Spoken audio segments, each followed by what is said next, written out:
Hello everyone, welcome on Mohari Devi Tapadia Girls College YouTube channel. This side Pooja Sharma. In this class, we will talk about Victorian age, which is in BA third year student syllabus of MDS University, and it's also important for every English literature student. So let's begin. So Victorian age नाम से ही पता चल रहा है कि as जो है queen Victoria का है. विक्टोरियन एज का लाइफ स्पेन है 1837 to 1901 और जो हमारी क्वीन विक्टोरिया है उसका है 1809 से 1901 उनका लाइफ स्पेन है. Victorian age just romantic as के बाद का पीरियड है और विक्टोरियन एज ख़त्म कब हुआ था 1901 में, जब हमारी क्वीन विक्टोरिया की डेथ हो गई थी. ये बहुत पीस और प्रोस्पेरिटी का एज था. इसमें इससे थोड़ा सा विक्टोरियन एज से थोड़ा सा पहले 1832 में रिफॉर्म एक्ट बिल पास हुआ था, सबको पता होगा. और इसके जो कैरेक्टरिस्टिक है विक्टोरियन एज के वो क्या क्या है? Intellectual development, industrial revolution, the new education, morality and the revolt. Charles Darwin की थ्योरी आई थी इसी एज में. उनकी बुक आई थी ओरिजिन ऑफ स्पाइसेस जो 1859 में आई थी और उन्होंने उसमें थ्योरी दी थी इवोल्यूशन. जिसने क्या किया था, उस थ्योरी ने shook the foundation of religious faith. हर इंसान के दिमाग को हिला दिया था रिलीजियस फेथ से रिलेटेड. देन इस जो एज है पर्टिकुलर विक्टोरियन एज, जिसमें दो पॉलिटिकल पार्टीज आई थी, Whigs and Liberal. Great age of English novel है ये. चिल्ड्रन लिटरेचर भी इसमें हमें देखने को पढ़ने को मिलेगा. और Charles Dickens known as the king of Victorian age. Charles Dickens जो इस एज के सबसे इम्पॉर्टेंट जो है राइटर और नॉवलिस्ट माने जाते हैं. Industrialisation, class conflict, science versus religion, ये सब इसमें चल रहा था. तो अब थोड़ा सा मैं आपको रीड आउट करके बताती हूँ.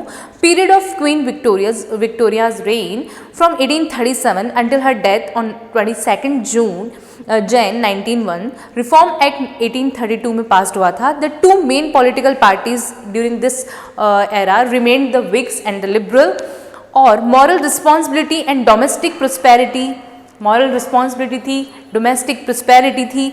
Great age of English novel था. एक्चुअली ये जो एज था ये स्पेशली नॉवल के लिए था और इसमें रियलिस्टिक नॉवेल्स ज़्यादा आई थी. ठीक है, रियलिस्टिक, थिकलॉड, प्लोटेड, क्राउडेड कैरेक्टर्स. और एक स्पेशल बात इसमें होती थी, क्राउडेड विद कैरेक्टर्स. इनके जो नॉवेल्स होते थे विक्टोरियन एज के, इसमें कैरेक्टर्स बहुत होते थे. स्पेशली चार्ल्स डिकेंस की नॉवल में आपको बहुत सारे कैरेक्टर्स पढ़ने को मिलेंगे. सेकेंड ईयर में ओलिवर ट्विस्ट आपने पढ़ा होगा, उसमें आपको पता चला होगा कि बहुत सारे लॉट्स ऑफ कैरेक्टर्स हैं उसमें. तो इनके चार्ल्स डिकेंस के नॉवेल्स की स्पेशलिटी होती थी कि बहुत सारे कैरेक्टर्स होते थे. और इसमें क्या देखने को मिलेगा, it was the time of exactly comes after the romantic as. Obviously romantic as के डायरेक्ट बाद जो है विक्टोरियन एज आ गया था. और क्या हुआ था इस एज में, the Victorian age start with the region of the Queen Victoria. Queen Victoria का जो है इसमें शासन चल रहा था. This age is also known the compromise. इस एज को कॉम्प्रोमाइज एज भी कहा जाता है. विलियम जे लॉन्ग जो कि एक इंग्लिश के राइटर हैं, उनकी बुक है विलियम जे लॉन्ग की हिस्ट्री ऑफ इंग्लिश लिटरेचर. उसमें उन्होंने विक्टोरियन एज के लिए जो डेफिनेशन दी है, वो क्या डेफिनेशन दी है उन्होंने बोला है, the modern period of progress and unrest. ये मॉडर्न पीरियड है प्रोग्रेस और अनरेस्ट का. ठीक है, एजुकेशनल अपॉर्चुनिटीज़ फॉर वुमेन. इसमें विमेन के लिए बहुत सारी एजुकेशनल जो है वो एजुकेशन का बहुत ज़्यादा बढ़ावा किया गया था.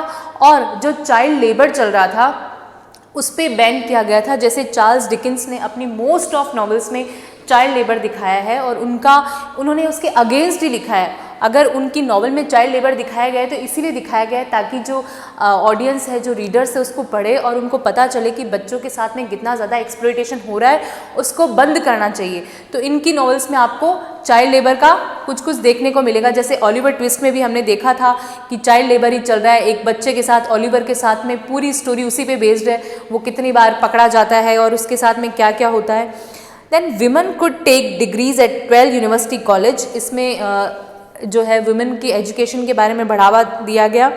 इस एज को लेट विक्टोरियन, अर्ली विक्टोरियन, दो एज में डिवाइडेड किया गया. और इसमें और क्या था, इंटेलेक्चुअल डेवलपमेंट्स हो रहे थे, इंडस्ट्रियल रिवोल्यूशन चल रहा था, मॉरलिटी थी, न्यू एजुकेशन था, रिवॉल्ट था. अब हम देखते हैं मॉरलिटी कैसे थी.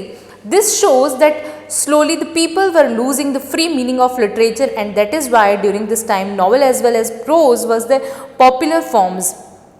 इसमें क्या हो रहा था, जो लोग हैं पर losing the free meaning of literature, उनको फ्री मीनिंग ऑफ लिटरेचर मतलब वो कुछ भी लिख सकते थे, तो उन्होंने बहुत सारे नॉवेल्स और प्रोज भी लिखे.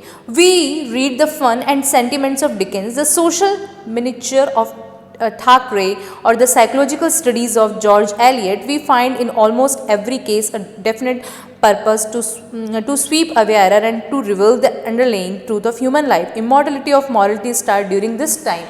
देखो, जो ठाकरे था उसके नॉवेल्स पढ़ने को मिले. जॉर्ज एलियट ने जो साइकोलॉजिकल नॉवेल्स लिखी थी उनको हमको पढ़ने को मिला. ये एज जो था वो एक ग्रेट नॉवेल का एज था. इसमें बहुत सारी अच्छी अच्छी नॉवेल्स आई, रियलिस्टिक नॉवेल्स भी आई. और जो चार्ल्स डिकेंस थे, वो चार्ल्स डिकेंस क्या माने जाते थे, इस एज के किंग माने जाते थे, विक्टोरियन एज के, क्योंकि ये एक ग्रेट नॉवेलिस्ट थे विक्टोरियन एज के. रिवोल्ट एज कैसे कहा गया इसे? रिवोल्ट इसलिए बोला गया, during this time the human revolution theory was proved bye Darwin. हाँ, डार्विन ने जो है लोगों के माइंड को कंफ्यूजन में डाल दिया, है ना, shook the mind of human being. किसके लिए? उनको रिलीजन की तरफ जाना है या साइंस की तरफ जाना है. तो जैसे ही इवोल्यूशन की थ्योरी पढ़ी गई चार्ल्स डार्विन की, जो कि ओरिजिन ऑफ स्पाइसेस में है, लोगों का माइंड थोड़ा कंफ्यूजन में हो गया. तो ये एक रिवोल्ट था. So now God was not one of the create fear among the people. अब जो है लोग इसके खिलाफ आवाज़ उठाने लग गए कि जो पोप है वो लोगों को डरा रहे हैं, या जो भी गॉड से रिलेटेड जो ये ब्लाइंड फेथ चल रहा था लोगों के माइंड में, वो थोड़ा सा हटने लग गया. So there was a kind of conflict between religion and science. इसलिए रिलीजन और साइंस के बीच में कॉन्फ्लिक्ट पैदा हो गया. New education, the Victorians came up with the idea that all children should go to school. और इन्होंने क्या किया, इनका थोड़ा ये मानना था कि जो विक्टोरियन एज में क्या माना जाता था कि हर बच्चे को स्कूल जाना चाहिए. जैसे मैंने बताया था कि चाइल्ड लेबर पे बैन हो गया था.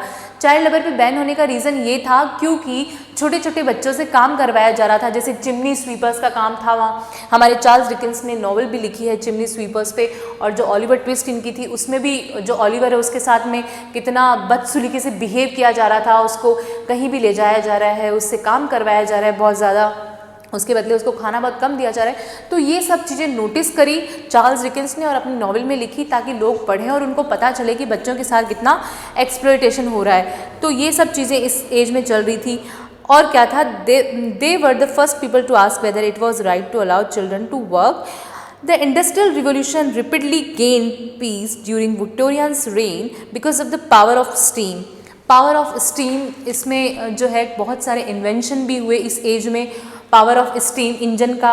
Victorian engineers developed bigger, faster and more powerful machines that could run whole factories. बहुत सारी मशीन्स आई. जैसे ये एज है इंडस्ट्रियलाइजेशन, तो ऑब्वियसली इसमें बहुत सारी इन्वेंशन हुए. स्टीम का इन्वेंशन हुआ तो उससे बहुत सारा जो है कारखाने खुले, बहुत सारी फैक्ट्रीज़ खुली, तो उनमें डेवलपमेंट होने लगा, तो लोगों को जॉब भी मिलने लगे. तो हम बोल सकते हैं कि पीस और प्रोस्पेरिटी का एज भी विक्टोरियन एज माना गया. क्योंकि जब इंडस्ट्रियलाइजेशन होगा तो ऑब्वियस बात है कि जॉब भी लोगों को मिलेगी, काम भी मिलेगा, है ना. और क्या था इसमें, इस एज में डार्विन की जो बुक है ओरिजिन ऑफ स्पाइसेस वो आई थी और उसकी इवोल्यूशन की थ्योरी आई थी. मिडिल मार्च एक बुक है जो जॉर्ज एलियट की है. उसमें क्या है, इस full of scientific illusions and comparison with religious purpose, और उसका रिलीजियस पर्पस से कंपैरिजन करा गया. एक मैरी वुल्स्टनक्राफ्ट एक लेडी आई जिसने अपनी बुक लिखी Vindication of the Rights of Woman. उसने Vindication of the Rights of Women में जो अगर नहीं किसी वीमेन के साथ अच्छा बिहेव हो रहा था, या तो उसके साथ डोमेस्टिक वायलेंस हो रहा हो, या उसकी एजुकेशन पे ध्यान नहीं दिया जा रहा हो, तो मैरी वुल्स्टनक्राफ्ट की वो बुक इसीलिए आई गई ताकि लोगों को पता चले कि जो महिलाएं हैं उनके साथ में कितना ज़्यादा मिसबिहेव हो रहा है, उनके साथ में एक्सप्लॉयटेशन हो रहा है, उनका अत्याचार हो रहा है, उनको एजुकेशन मिलनी चाहिए, है ना. स्पेशली उन्होंने विमेन एजुकेशन के बारे में बात करी. किसने? मैरी वुल्स्टनक्राफ्ट ने. और उसके बाद में उनकी रोमांटिक एज में उनकी जो है डॉटर भी आई थी, जिसकी फ्रैंकेनस्टाइन गॉथिक नॉवल लिखी गई थी, वो भी बहुत फेमस थी. मैरी शेली नाम था उनका. सो ये है. फिर उसके बाद में ब्राउनिंग ड्रामेटिक मोनोलॉग, W.B. येट्स, ये वैसे तो हम बोल सकते हैं कि विक्टोरियन एज के मेजर पोएट हैं, है ना. कौन कौन? Tennyson, W.B. येट्स और ब्राउनिंग. ब्राउनिंग का जो है हमने ड्रामेटिक मोनोलॉग स्पेशली पढ़ा है, वो उनको मास्टर ऑफ ड्रामेटिक मोनोलॉग बोला जाता है। ड्रामेटिक मोनोलॉग को मैंने आपकी जो भी पोएम्स हैं, my last duchess and the last track together, उसमें बहुत अच्छे से एक्सप्लेन किया है कि what is the meaning of dramatic monologue. So dramatic monologue का मास्टर किसे माना जाता है? रॉबर्ट ब्राउनिंग को। तो Robert Browning, Tennyson, W.B. Yeats, Tennyson की हमने यूलिसिस पोएम पढ़ी है, W.B. येट्स की हमने the wild swan said cool पढ़ी है, a prayer of my daughter भी हमारे सिलेबस में हम वो पढ़ेंगे। तो ये जो है ग्रेट और मेजर विक्टोरियन पोएट्स माने गए, किसके? विक्टोरियन एज के। ठीक है, इन्होंने जो भी विक्टोरियन एज में ऑब्जर्व किया वो लिखा। डेवलपमेंट ऑफ अमेरिकन लिटरेचर का डेवलपमेंट हुआ। ब्रॉन्टे सिस्टर्स आई, Charlotte Bronte, Emily Bronte, Anne Bronte, H.G. Wells, scientific novel आई H.G. वेल्स की। आप लोगों ने अगर मूवी देखी है द टाइम मशीन, तो ये H.G. वेल्स की ही जो नॉवल है उस पर बेस्ड है मूवी द टाइम मशीन। सो ये एक साइंटिफिक नॉवल है, इसको अगर आप मूवी भी देख सकते हैं, इसको मूवी देखें, आप पढ़ें नॉवल को। This was a great writer H.G. Wells, जिन्होंने लिखी है टाइम मशीन। और इसमें प्री रेफेलाइट ब्रदरहुड का भी कुछ कुछ आपको देखने को मिलेगा। प्री रेफेलाइट ब्रदरहुड जो है वो एक तरह का ग्रुप था पेंटर का, जो प्री राफेल से पहले जो ब्रदरहुड थे उनका कुछ ग्रुप बने हुए थे। तो वो पेंटिंग में और लिटरेचर में इंटरेस्ट लेते थे, वो लिटरेचर और पेंटिंग के बारे में बात करते थे। तो ऐसे ग्रुप को, उसमें 4-5 राइटर्स थे, प्री राफेलाइट बोला गया। टॉमस हार्डी भी इस एज के बहुत अच्छे नॉवलिस्ट हैं, जिनकी बहुत सारी अच्छी नॉवेल्स, टेस्ट और आपको जो है बहुत अच्छी नॉवेल्स देखने को मिलेगी। चिल्ड्रन लिटरेचर आया, जिस चिल्ड्रन लिटरेचर चार्ल्स डिकिंस ने लिखा, रुडयार्ड किपलिंग ने लिखा। द जंगल बुक अगर आपने देखी हो, द जंगल बुक मूवी देखी हो, तो वो रुडयार्ड किपलिंग की ही जो नॉवल है उस पर बेस्ड है, शॉर्ट स्टोरी पे बेस्ड है। तो ये चिल्ड्रन लिटरेचर भी इसमें आया। तो ये हमारा विक्टोरियन एज था। आई होप आपको समझ आया होगा। पीस एंड प्रोस्पेरिटी का एज जिसे बोला जाता है। क्वीन विक्टोरिया ने जो है इस पे शासन किया, तब ये एज आया था। 1901 तक उन्होंने अपना रेंज चलाया। 1901 में उनकी डेथ हो गई, उसी के साथ ये एज ख़त्म हो गया। 1809 में उनका बॉर्न हुआ था। विक्टोरियन एज 1837 में स्टार्ट हुआ था। ठीक है, और इसके जो कैरेक्टरिस्टिक हैं, intellectual development, industrial revolution, the new education, morality and revolt. Charles Darwin की इसमें थ्योरी आई थी इवोल्यूशन की। ओरिजिन ऑफ स्पाइसेस जो उनकी बुक थी, उसमें 2 पॉलिटिकल पार्टीज है इसमें, विग्स और Liberal. Great age of English novel, इसमें नॉवेल्स ज़्यादा है इंग्लिश की। चिल्ड्रन लिटरेचर हमको बहुत देखने को मिला। चार्ल्स डिकिंस इसके हीरो माने जाते हैं। इस नॉवलिस्ट एक्चुअली जो है वो सबसे स्पेशल नॉवलिस्ट माने जाते हैं, क्योंकि इनके जो नॉवेल्स होते थे उनमें बहुत सारे कैरेक्टर्स हमको देखने को मिलते हैं। इस एज के important poet Tennyson, Robert Browning, W.B. Yeats, बहुत सारे इंपॉर्टेंट पोएट्स हैं।